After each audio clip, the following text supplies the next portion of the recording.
One scream, and then silence. Earth watched as toys burned and children drifted lifeless in space. The world froze, but what happened next will shock even those who thought they'd seen everything. But first, let's go back to the beginning. The sirens wailed into the void like mourning mothers, rising over a quiet Earth not yet touched by dawn.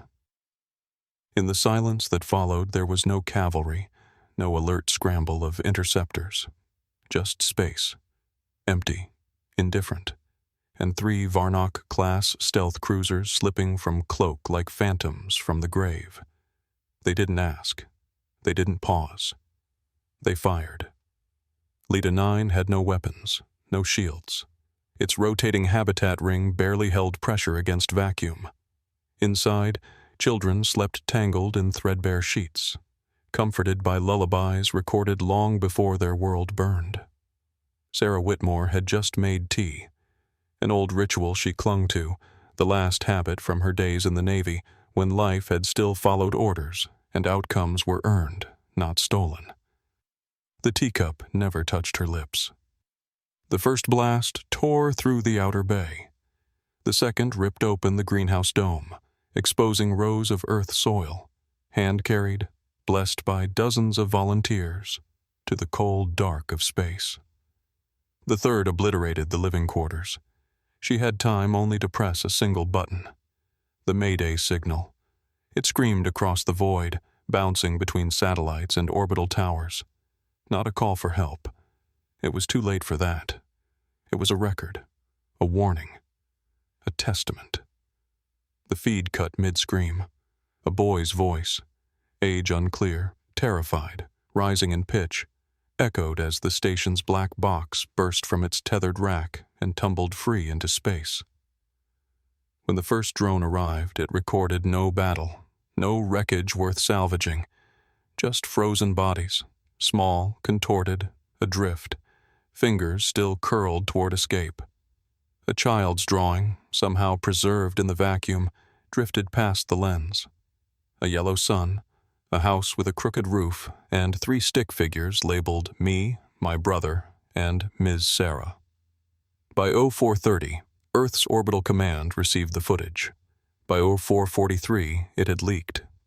By 0451, someone had cut it into a single unbroken video set to a haunting hymn from the Saul Ascendant Choir. It spread across the net like fire over dry grass. People didn't share it for likes. They shared it with trembling hands and bloodshot eyes, searching for something in each other's faces. Answers. Justice. Rage.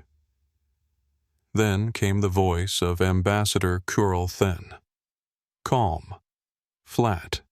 Dismissive.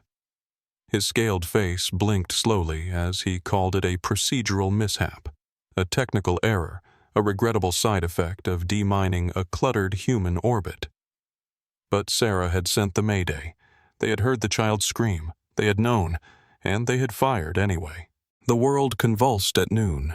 Screens across Earth's cities bled images without pause, charred stuffed animals floating beside limp, frozen bodies, hollow-eyed children twisting in zero gravity, their arms reaching out in motions that would never be completed.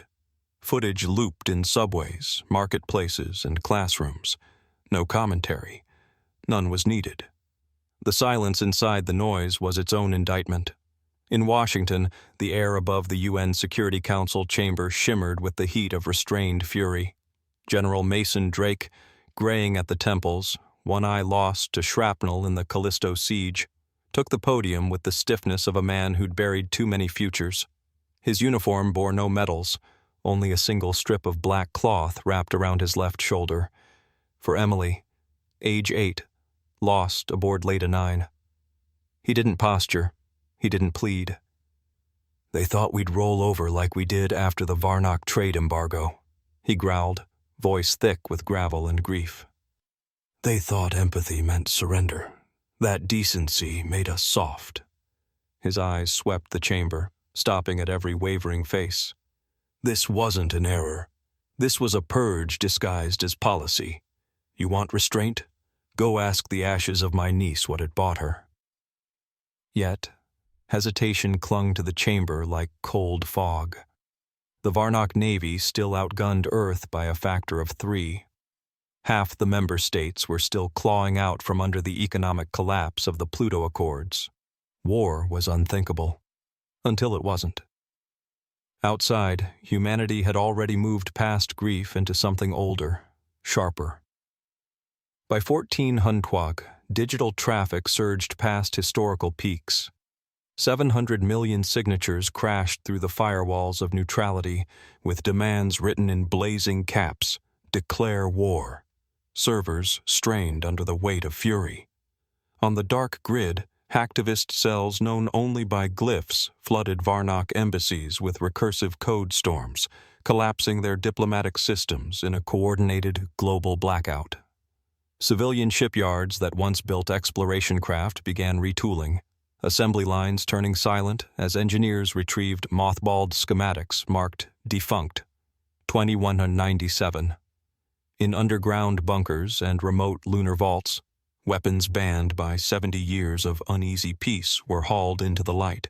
Antimatter torpedoes, AI targeting drones, fusion-laced asteroid drillers reprogrammed for orbital strikes. And then, without warning, a simple message lit the global net. Posted anonymously. No narration, no frame. Just 12 minutes of raw memory captures. Children's laughter in artificial gravity, a girl reciting a bedtime poem, the clatter of dinner trays in the Leda 9 mess hall. It ended with a single sentence, typed in trembling text. "If this isn't worth fighting for, what is?" No one needed to answer. The hatred had already begun to spread. At 1800 Est, the Varnock envoy ship, Charlevec, broke the edge of Sol's orbital curtain like a royal procession entering a funeral. Its hull shimmered with ceremonial runes, blood red under gold, symbols of peace treaties and dominion. 6 smaller guard craft formed a precise diamond around it, silent as priests bearing offerings to a god they neither feared nor respected. They came expecting pageantry, a summit, a deferential negotiation to soothe Earth's outrage, or perhaps to issue terms before it burned out of itself. The Varnock had done this before, to lesser species, on lesser worlds. The pattern always held: massacre, denial, delay, diplomacy, and then forgetting.